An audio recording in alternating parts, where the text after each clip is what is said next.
Greetings, comrades, and welcome to the Eastern Border. Now, this is a spin-off series that's going to be only on YouTube here, and it's about the subject that I have been positioning as extremely important throughout all of my years in podcasting.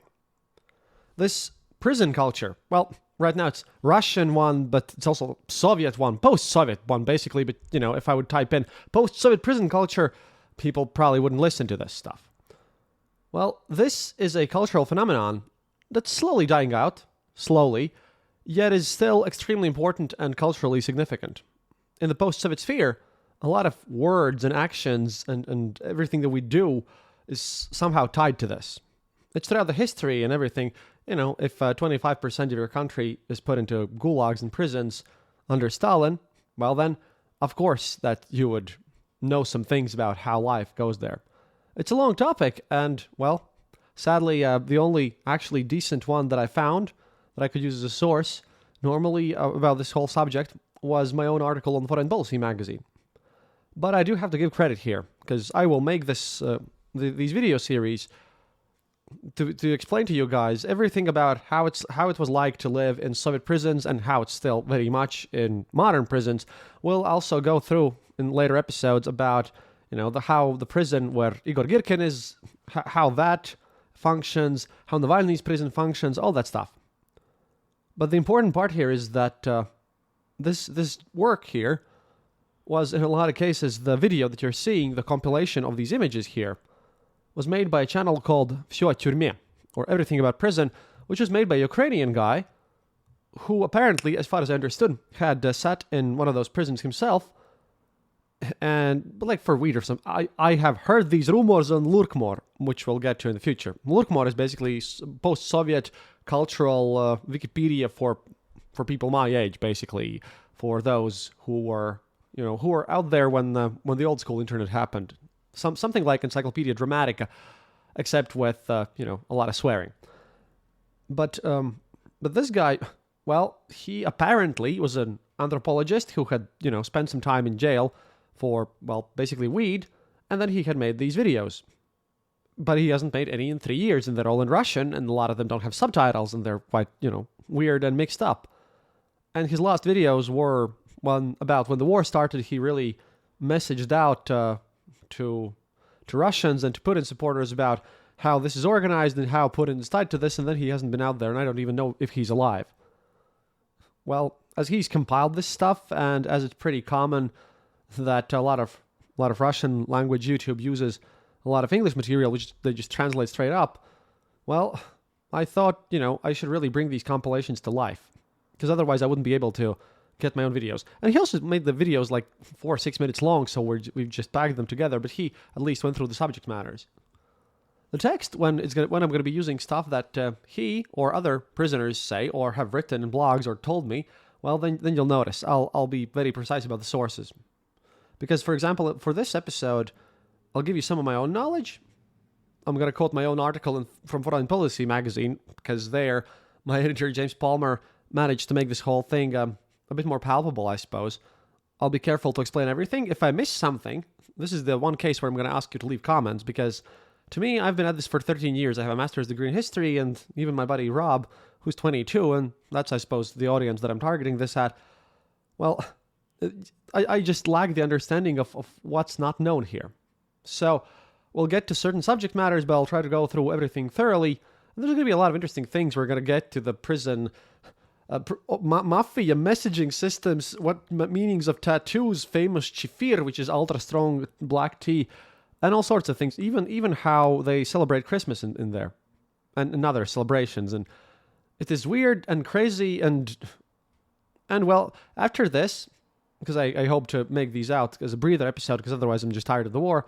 After all this mess, I hope that you will be able to understand more about how Putin thinks. Because when he speaks, for example, he said that we're going to bash terrorists in the bathroom. That's the English version of this quote. Well, originally, he stated, будем мочить их в сортире. And that is straight up from this prison slang.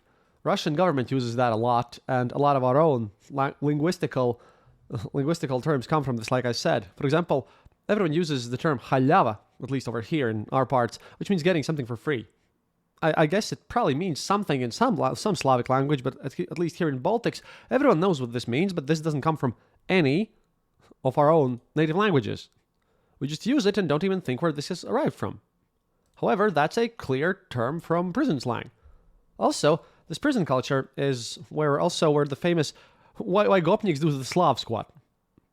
This prison culture states that you will be dishonored if you basically sit down on the cold ground. They're not allowed to sit on the ground, so they squat. A lot of these details which really make things more clear. Also, you'll probably laugh about a lot of depictions of Mafiya, of Russian bratva and organized crime in movies, understand how stupid they are. You'll also learn a lot about real criminal lifestyle. I mean, hey, I hope to get some GTA fans here as well. I don't even know.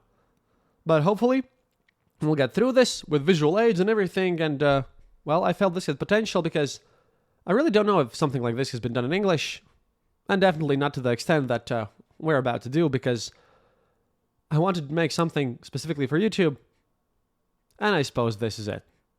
So, let's get on to this, shall we? So, what even is Ponyatiya? That is living by the code, or concepts or understandings. It comes from the thieves culture.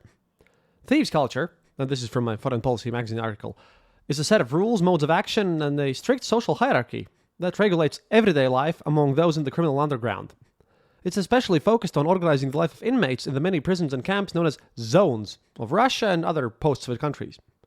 While traces of it existed even under the Tsars, it was largely formed in the gulags of the Soviet Union, the network of camps that formed almost a separate country inside the Soviet borders. Over there was a thing called Suchaya Vayna, where literally the old criminals fought the prison guards. The thieves' culture, all this mess around this, gets its name from the ruling class, the lawful thieves, vor v zakonie, who enforce this thieves' law. They're the bigwigs of the Russian Mafiya, also known as bratva. And this law is an unwritten set of rules called Ponyatiya, or literally concepts or notions or, the code. These rules include positive recommendations on how a proper criminal should act, harsh prohibitions on, literally everything, with various punishments, as well as how the social hierarchy in prison should be organized. And that's brutal one. And all this is described in a jargon that is hard to understand even by, if you're like over 30, then you know everything. If you're 20 or below, and you're not in one of these AUE, which is youth organizations which help these who are sitting in Russian prisons, but that's for another episode. If you live in Moscow and have a comfortable life, and if you come from an educated family, pretty hard to understand. And here comes the first thing. Well, we'll get through all of this right now, but this is the thing that I used when someone claims to be a Russia expert. See, the prisons themselves are measured on a scale from blackness to redness, and that's my standard question. What's the difference between a black prison and a red prison? If you can't answer that, then I don't consider you to be a Russia expert at all.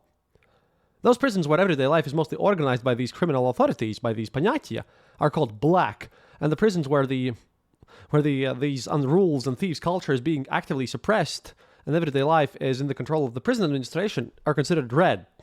And oftentimes, by the way, red prisons are much harsher. Very few prisons are entirely one way or the other, of course.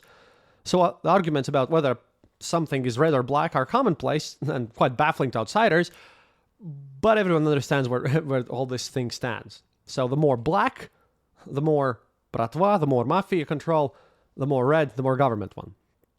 And, here we go to the parts which were told to me and described by actual people who spent some time there.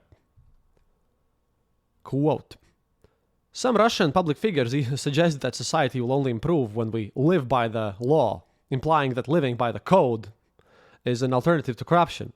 But that's a false argument. The real problem isn't the Ponyatiya, the code. It's that those very people in power often disregard both Ponyatiya and the real law, leading to utter lawlessness, or bespredel, as it's known here, without border nonsense. So, in a bit more easier way, how do they describe the code themselves? The code is simply an unwritten set of rules developed over the years of life in prison. It fills the gaps that formal laws don't cover. In legal terms, this is known as customary law, and it exists in every social group, from ballet dancers to miners to beer lovers. In this context, it's the customary law of the criminal world, especially in this area. The core purpose of the code, like any legal system, is to balance personal freedom with the common good. While the prison environment limits both freedom and well-being, the code strives for a measure of, well, some fairness. Often these unwritten rules don't contradict formal laws, they exist in parallel. However, sometimes the code clashes with the law, and in those situations it can hold much greater weight. A simple, non-criminal example is when in, well, Soviet schools and modern Russian schools, and at least when I was going to school myself, in our schools over here, an example is when a teacher asks who broke a window and everyone stays silent. Officially, students should immediately point out the culprit, but in reality, they don't rat out their friend. Even their teacher, despite a show of frustration, might privately think the students are decent people because they're following this unwritten code of loyalty, which is strictly enforced in the prisons. And in prison, the code isn't just useful, it's essential for survival. We'll get to how these guys live so that you'll understand why they are actually kind of okay with meat assaults. The code, Ponyatiya, this is respected not only by inmates but also by the prison administration, especially in black colonies. While officials must follow the law, the prison guards and everything, they also take this code into account. For example, if an inmate is beaten for an altercation with a high-ranking member of the cell block, the administration will likely punish the attackers, unless they instigated the conflict themselves. However, if an inmate who stole cigarettes or sausage from a cellmate is beaten, there will be little to no punishment. The administration may briefly isolate one or two people involved in the beatings, but that's about it.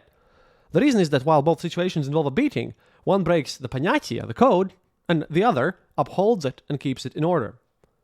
Specific rules of the code are tied to specific situations, and simply knowing them isn't enough. You have to feel and understand them. And this is also why I personally don't really think that a purely academical knowledge of this whole Russian sphere of influence or post-Soviet sphere or what have you is actually possible without, feeling and understanding them. But carrying on, all this is why a new inmate must observe and listen carefully to avoid mistakes that could really ruin their life, and that's not an exaggeration even. Well, we have this in plan for the future about, your first day there and how to deal with this stuff. And, well, the real Ponyatiya, the true prison code, is a product of generations of experience. In contrast, there's a fake version, often called the charlatan's code or goat's code, that's promoted by inexperienced, naive inmates trying to seem important.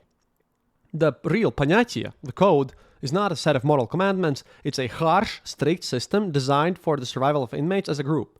The fake code, on the other hand, is always focused on one person's gain at the expense of others. How to swindle people out of stuff.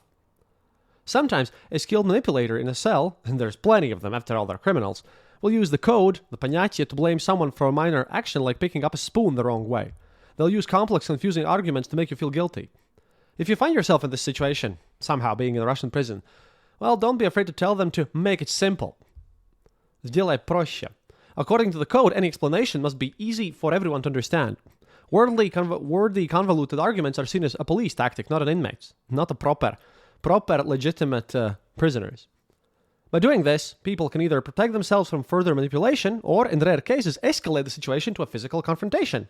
Beatings are commonplace. And you are never supposed to be afraid of the latter. These professors of ethics are rarely fighters and will usually back down and move on to an easier target. And the code is inevitable. Everyone who enters this prison has to live by the code.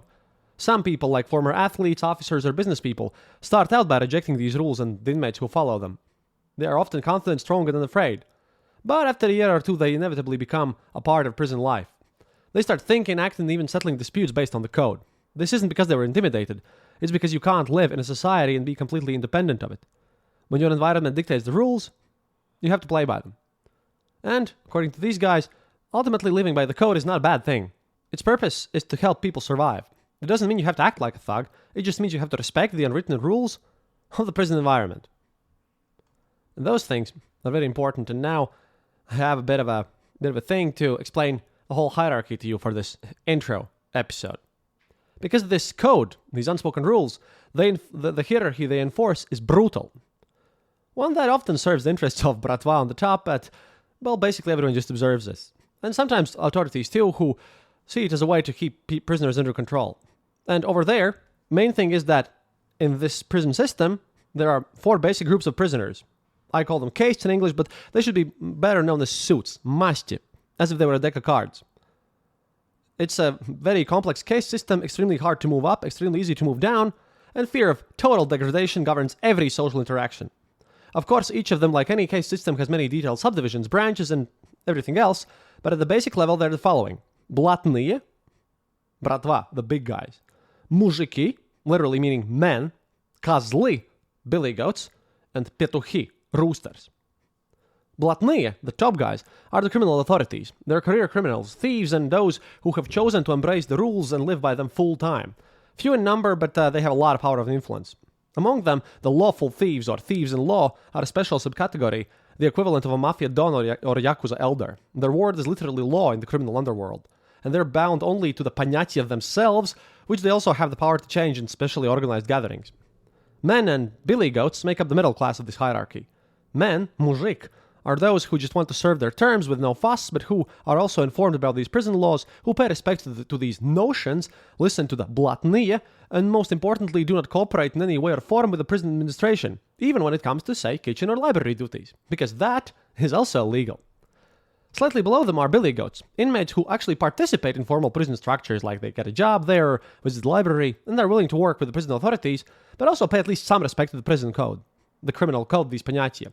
As a curiosity, the people who run the black market inside a prison, who can get you cigarettes, drugs, gaming consoles, or whatever else, are also in the billy goat caste, but they're obviously left alone and respected as long as they pay their tax into the common pool for the blatnie to use as they please. And there's a subsection of these people called activists who are lower and try to hide their position. Those are the billy goats who actively try to cooperate with the administration for extra benefits, which often are more than just being released in parole. The lowest caste, that's gonna get its own special episode, and the one that every prisoner fears degradation to, are the petuhi, the roosters, also known as the offended, the pederasts, or the downcast.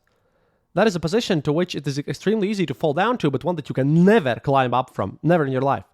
They're forced to do all their worst jobs, such as cleaning the cell's latrine, washing everyone's underwear, because no, your average Russian prison does not have any washing machines, and often serving as sexual slaves too. Fun times.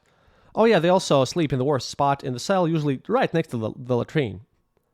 A rooster, outside of sex, violent one, is untouchable. One is not allowed to share anything with a rooster except as a payment for services. Not only is it taboo to touch them, but also anything that they have touched, as that instantly moves one to their caste. Their kitchenware is explicitly marked as such, for one, and also, whenever transferring cells, they're supposed to publicly announce their suit status and move in with their own accordingly. There's also an extensive list of other infractions that can instantly move one into this case, far too long for me to list here, but I'll do it eventually. Many of those are linked to, I don't know, weird fucked up sense of a bizarre idea about what manliness is. Obviously, if you're gay or transgender, instant roosters. But, so are those who foolishly admit to having actually given oral sex to a woman, which is just interesting, which is, similarly to ancient Rome or the modern Italian mafia, seen as fundamentally impure. The only interactions allowed between higher caste prisoners and these roosters are purchasing sexual services from them, raping them, and my personal sources say that this is my personal sources, because I have some connections there due to my journalism activities. They say that this was completely acceptable up until approximately 2010, but currently that, although it won't make you a rooster, is considered to be a minor infraction with a material fine attached to it. Because, everyone wants to kind of live together basically normally. And you're also allowed to beat them up, but you're only allowed to use your feet with boots on or improvised weapons, as even the touch of a punch is still considered totally taboo. And it is kind of bizarre that a man who rapes other man is not seen as impure, but the victim is. But we'll get to that when we get to the Soviet prison system itself, where all this mess was totally weird. But yeah, as you can imagine, their status is truly, truly unviable. Driven many people to suicide and made people so miserable that they used to rebel and intentionally touch blatnie inmates as a last attempt of revenge. Sure, they would be instantly killed by other inmates. Really, you have to fight back if someone calls you a petuch. But the previous member of the higher caste also would instantly become a rooster, inside the prison system and out. And as such, would never be able to move upwards in the hierarchy themselves. Yeah, it is this brutal. And, welcome to the Eastern Border. Welcome to the zone. In future episodes, I'll explain everything about everyday life and concepts in detail, more interesting details. This was a pilot, but now you know what Ponyatiya is, the basics at least, and the basics of the caste system. До свидания, товарищи.